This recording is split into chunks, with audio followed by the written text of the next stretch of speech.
Well, it's good to be here and good to have this opportunity to think about what the vision is of the church, but also as we're going through this, thinking it's not just about the church, the big thing out there. It's the vision that could perhaps be for all of us this year, a way of us thinking, how can I grow in these things? How can I develop in these ways? And as we're thinking about vision, the first thing I wanted simply to say is that it is all about Jesus. Yeah, it's all about Jesus. The vision for this church is simply that we are rooted in Jesus. Yeah, that everything we do is about him. It's because of what he has done for us, because he's saved us and he teaches us and he forgives us, he heals us, he loves us, he gives us purpose, he gives us freedom, he gives us life, he gives us hope, he gives us passion, he gives us his authority. There's so many things that Jesus has done for us, so many things that Jesus is doing for us, so many things that Jesus has changed for us, so many reasons we can live because of what Jesus has done. Our lives are different because of Jesus. This church is here because of Jesus. So of course we want to have everything rooted in Jesus.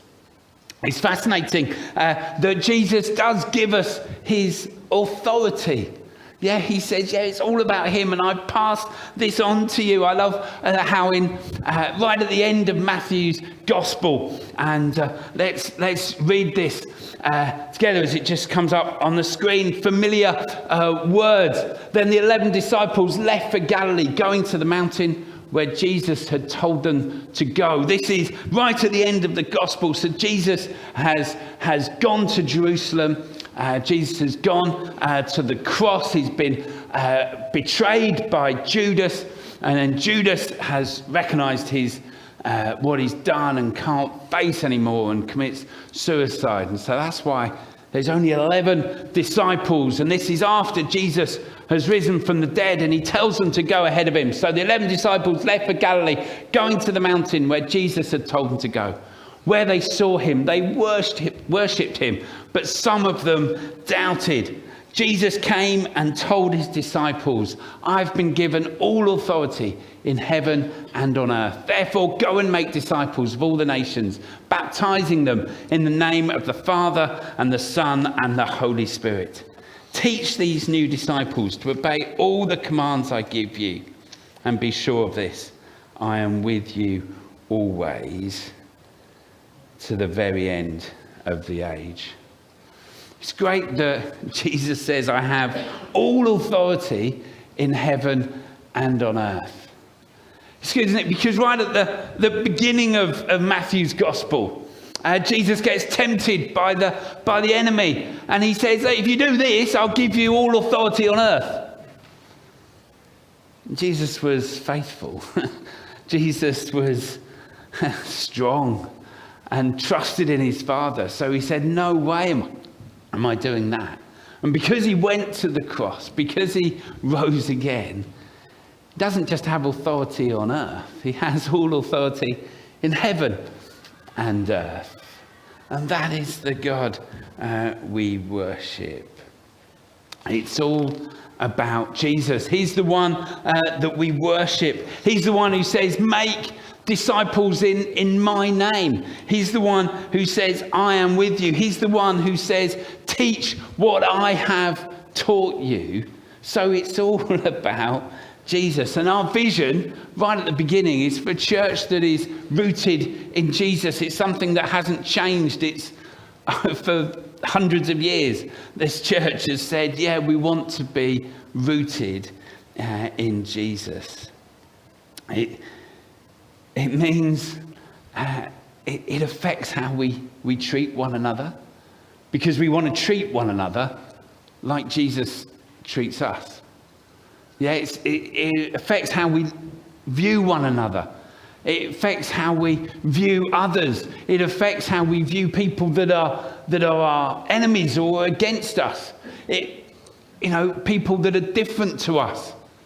People that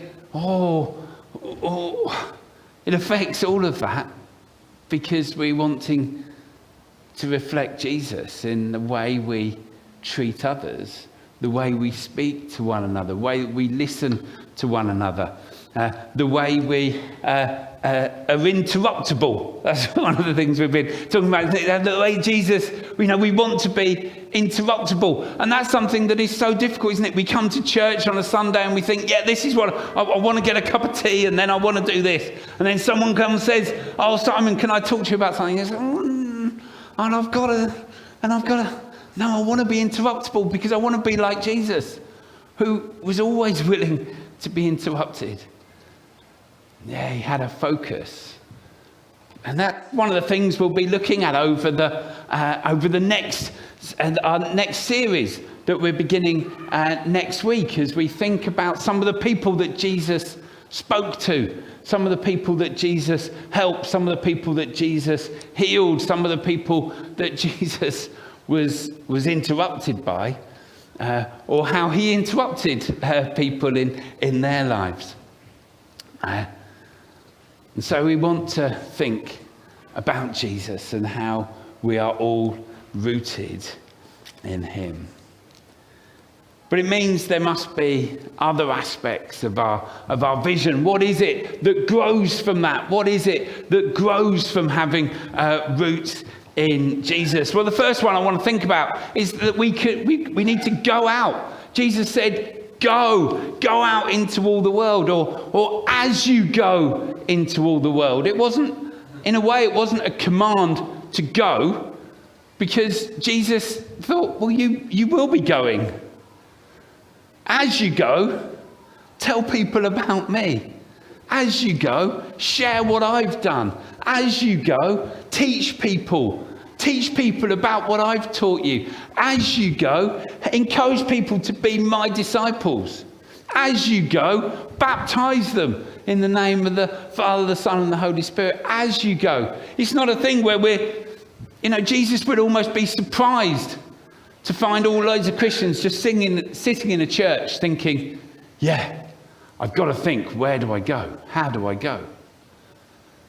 Because Jesus wanted to say that as you go, do this. As you go, tell others about me.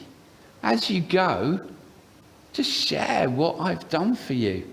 The great things I have done for you, as we just sung earlier on. Just share and tell people about those great things. As you go to that school or that college or that pub or that shop or that road or that club or that kitchen.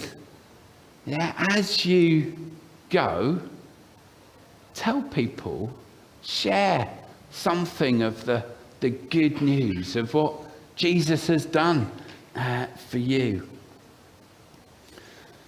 Of course, telling others about Jesus is scary.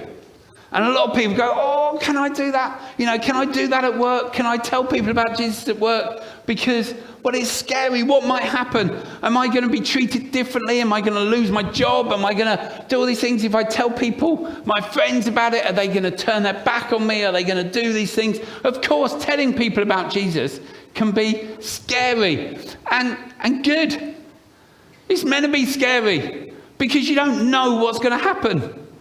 You don't know what's going to happen. You don't know how people are going to respond. So the Bible never says things are not going to be scary. The Bible talks about not fearing, don't fear, but it never says don't be scared. It never says don't be scared. And so if you're thinking I'm scared of sharing my faith, I'm scared, oh good. Well, good. I was reminded of Roald Dahl's book, Danny, the Champion of the World. Does anyone remember Danny, the Champion of the World? Yeah, good. Josh does. Well done.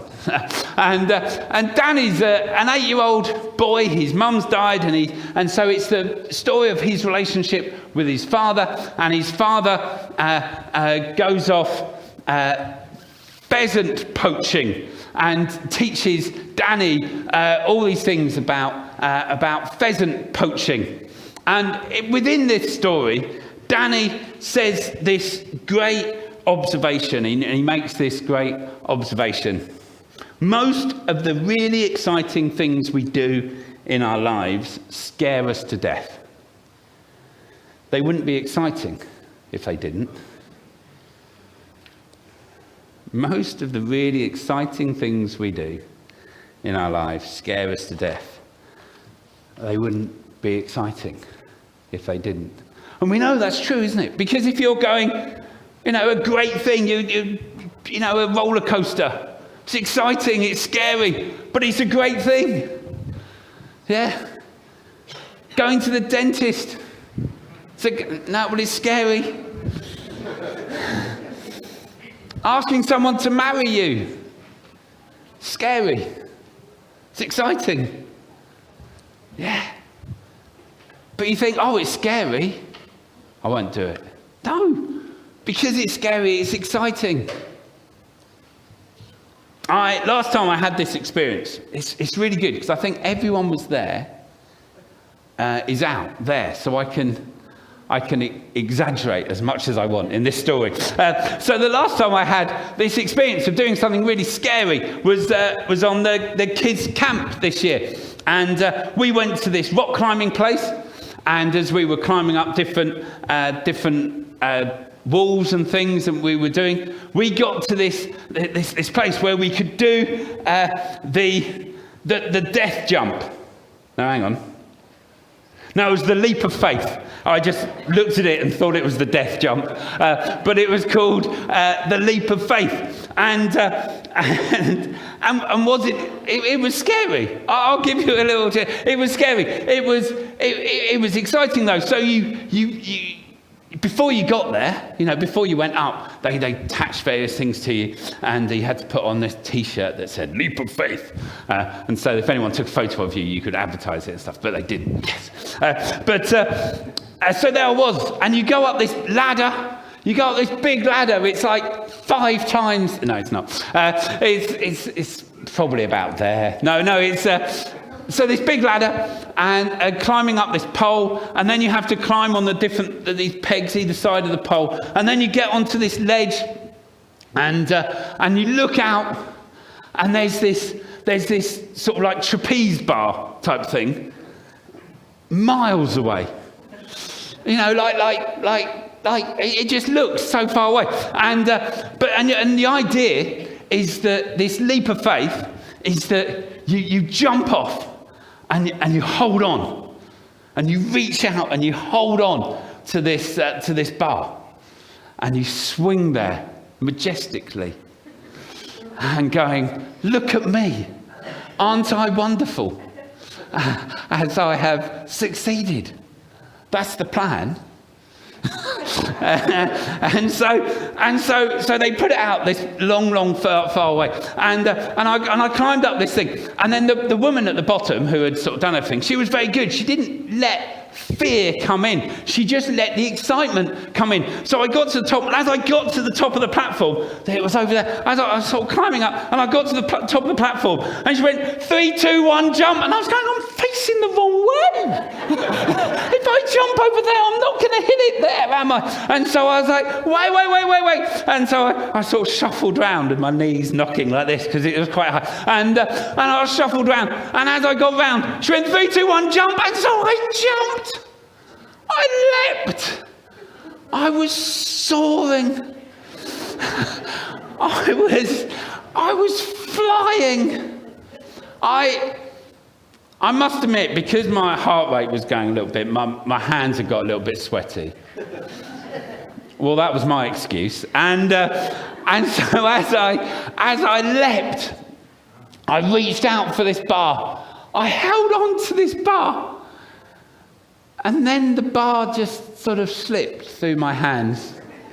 And I went, slowly floating down to the ground.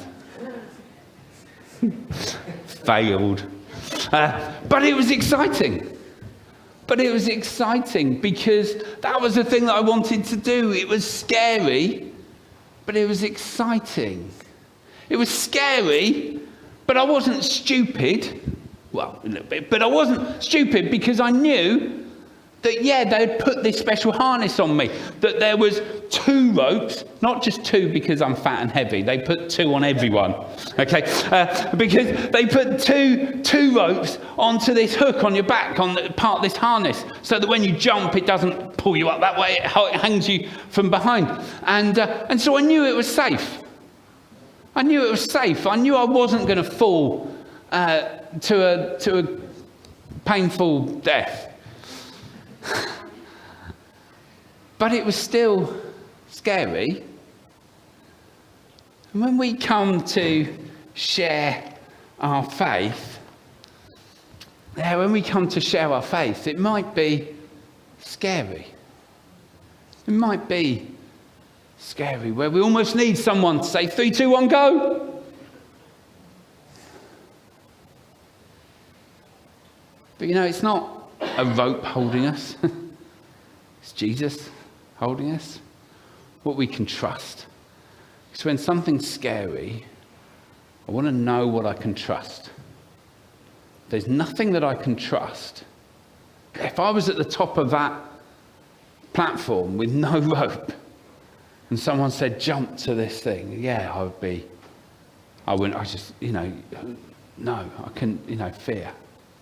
But when there's someone you can trust, something you can trust, you think, I'll do this. It doesn't matter how scary it is. 1 Peter is talking to the people of that day, people that were being persecuted, people that were in the time of Nero. Nero, who had fun things to do with Christians, like covering them in tar and setting them alight to be candles in his garden for when he had garden parties. So Peter obviously said to them, don't be scared. No, he didn't actually. He said, but even if you should suffer for what is right, because that is scary, but even if you do suffer, don't fear their threats, don't be frightened, but in your hearts revere Christ as Lord. But even if you should suffer for what is right, you are blessed. Do not fear their threats, do not be frightened, but in your hearts revere Christ as Lord. Flick it on, Chris. Always be prepared to give an answer to everyone who asks you to give the reason for the hope that you have. But do this with gentleness and respect, keeping a clear conscience, so that those who speak maliciously against your good behavior in Christ may be ashamed of their slander. Peter says that don't be fearful. Fear, the difference between being scared of something, it's being scared of the thing. Scared of the thing. So you might be scared of the dinosaur, or scared of the drop, or scared of the prospect of sharing faith. That's the scary thing. The fear is our emotional response to that scary thing. So if I allow my fear to say that's my response to a dentist or to a wall or to sharing my faith, then I'll sit down, not do anything. So I can't go, I can't move. But if we just say, it's scary, but I'm going to be prepared. I'm going to have a good answer. I'm going to know some of the things that I believe. I'm going to have a good answer as Peter says. I'm going to share things with love and with gentleness and with kindness and respect. Yeah, so I'm going to do what's good. I'm going to make this slightly less scary. I'm going to trust in God.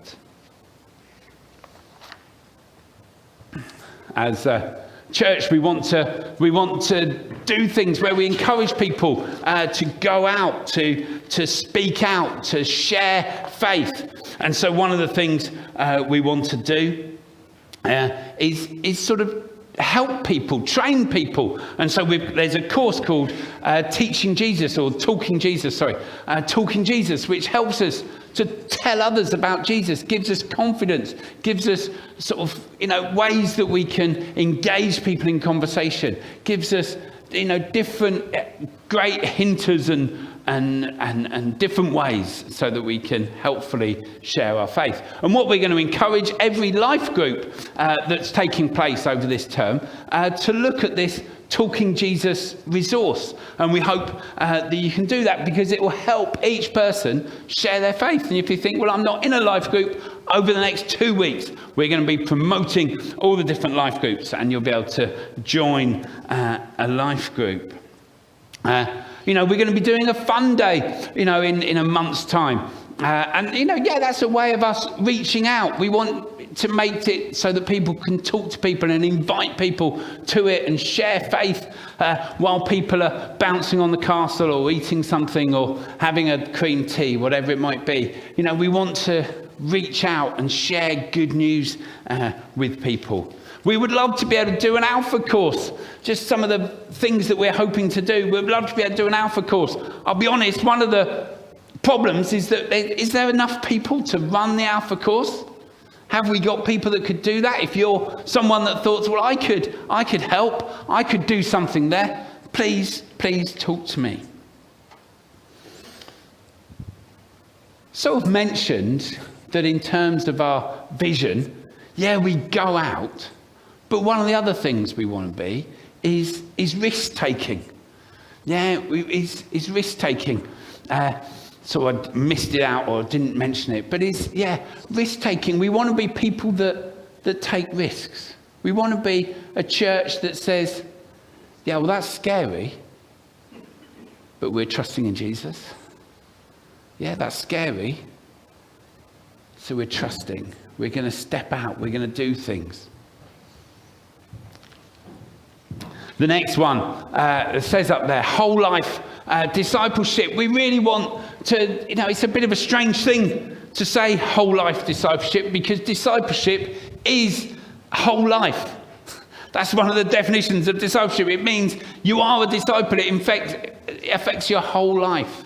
But we want to encourage people to be a disciple for every part of their lives. We recognize that for all of us, we need to keep growing as disciples. You don't become a disciple and then think, yay, I've made it.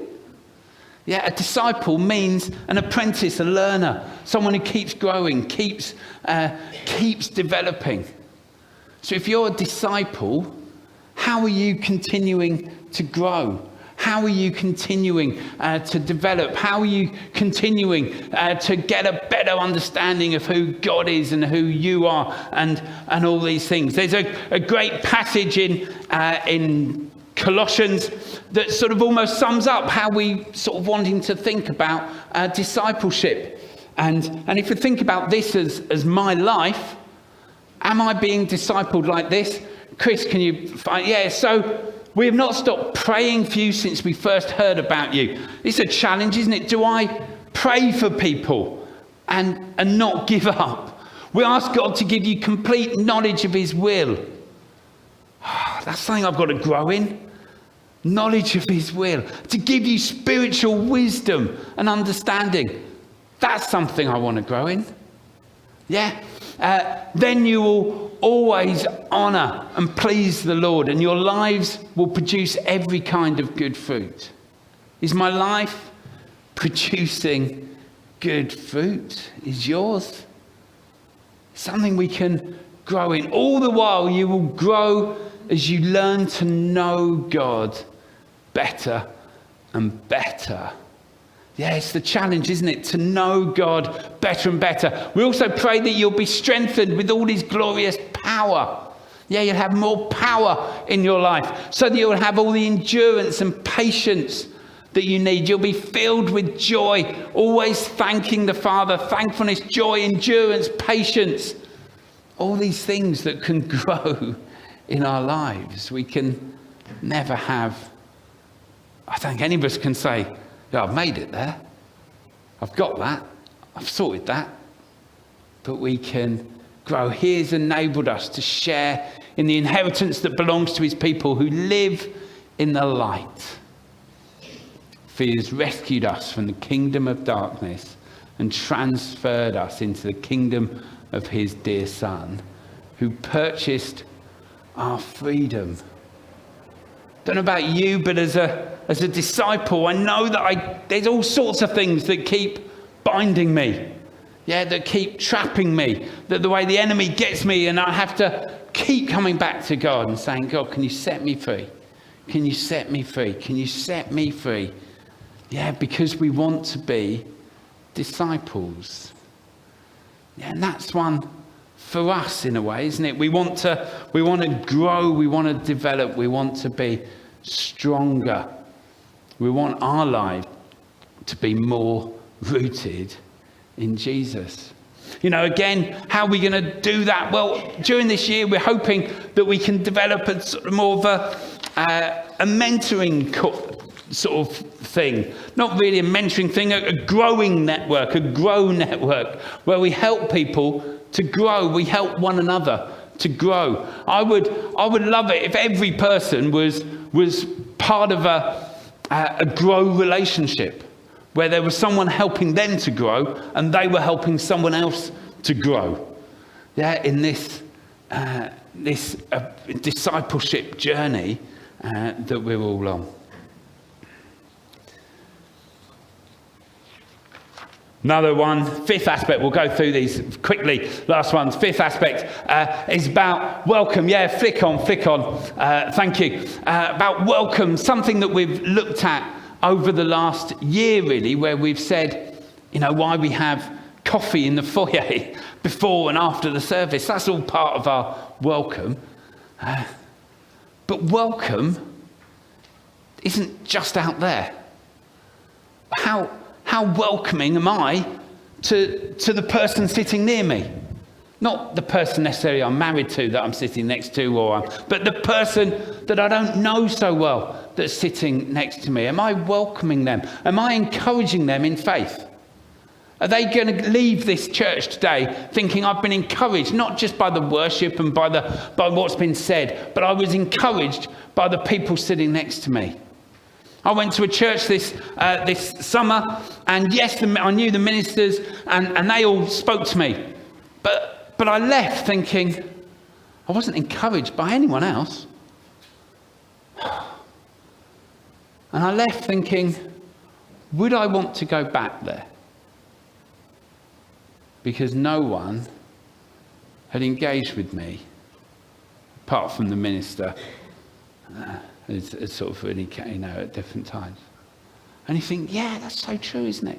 So welcome is so important. Welcome is so important.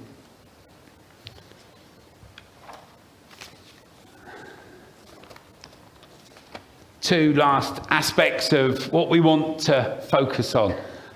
Unity and intergenerational stuff. I love that Jesus sends them all.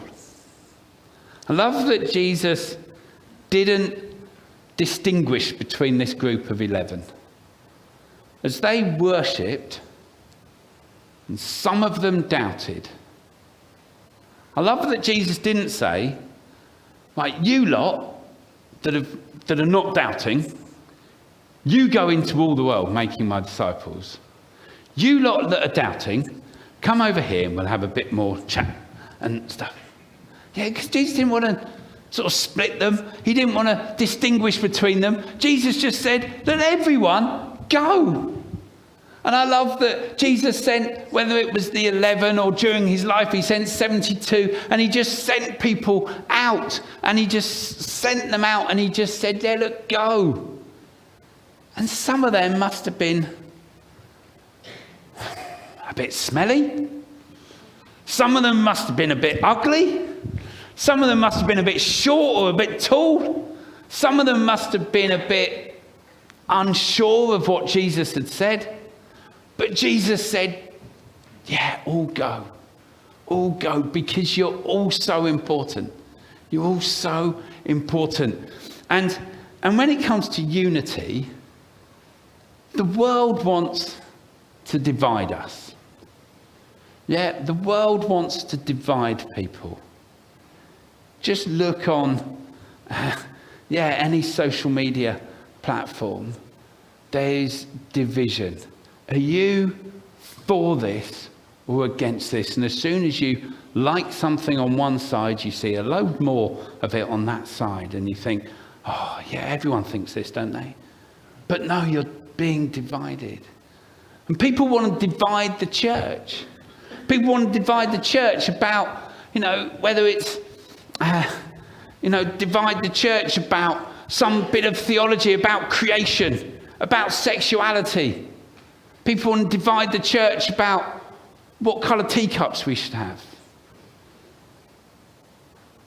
Are they three? Can I put those? Well, yeah. Because we're united in Jesus. So none of these things are going to divide us. Yes, some are more important than the others, but they're not going to divide us because we're united in Jesus. We're united together. We've got an issue. We say, yeah, I'm going to sort it out with someone. I'm going to ask for forgiveness from someone. I'm going to say something, be honest to someone and share something, whatever it is, because unity is so important. And also, sort of part of that is intergenerational. Yeah, about being united in every different aspect of church life. I love it when I can, in times when I've seen an 8-year-old and an 88-year-old. And it's difficult to know who is teaching the other more. Yeah, isn't that great? And some of us get the chance to see it. Maybe you get the chance to join in. And as a 48-year-old, I know I'm not, but it fits with it. You can sit in the middle there, and yeah, we can all share. We can learn from one another. We can inspire one another. We can enjoy the play together. We can enjoy praying together.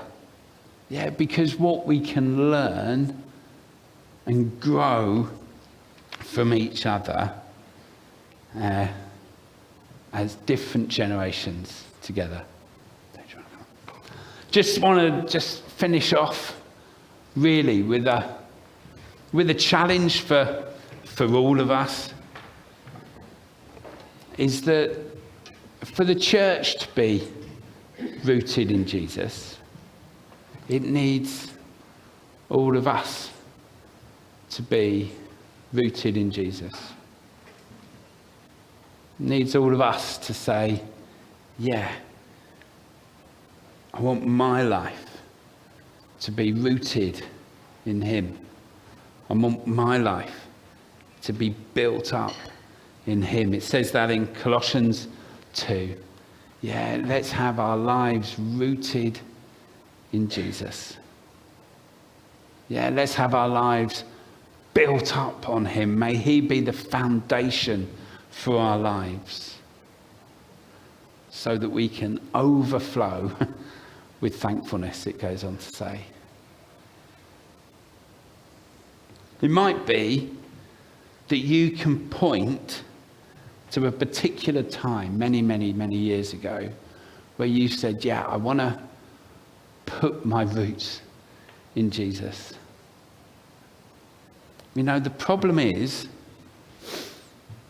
that as any gardener knows, and I'm not a gardener, but as any gardener knows, Plants need to be continually looked after. You can't just plant it 40 years ago and then just walk away and just hope it's okay. In a way, we need to each day say, yeah, I want to be rooted in Jesus. So I thought it would be good at the beginning of this new year that each of us have the opportunity to say, Jesus, I choose to place my roots in you.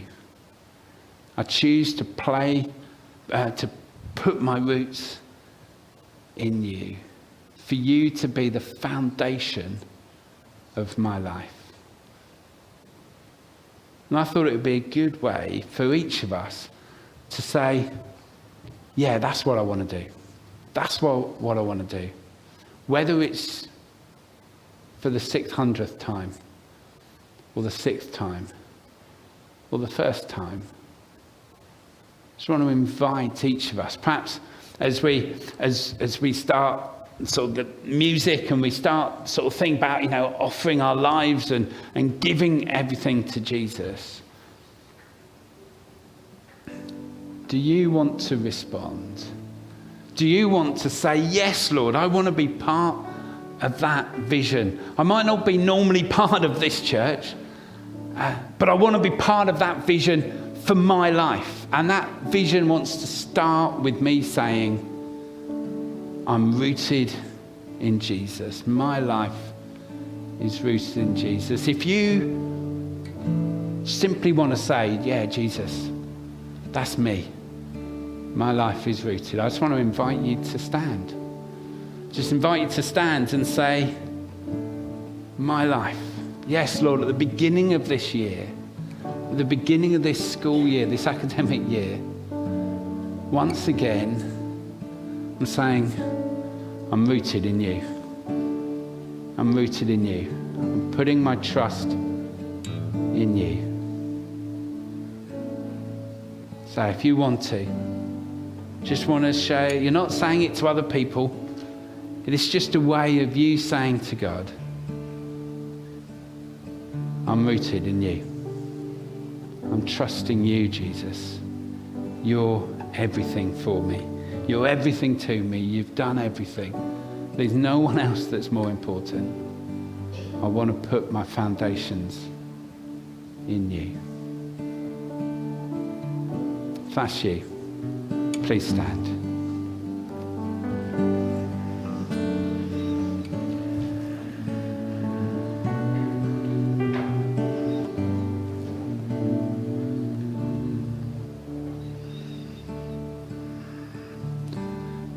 Jesus, we thank you. Thank you for your love. Thank you for your goodness. Thank you for who you are. And we place our trust in you. We put our faith in you. We choose to make it that you are the foundation of our lives and of this church, Lord. We thank you. We thank you, Jesus. We give everything to you.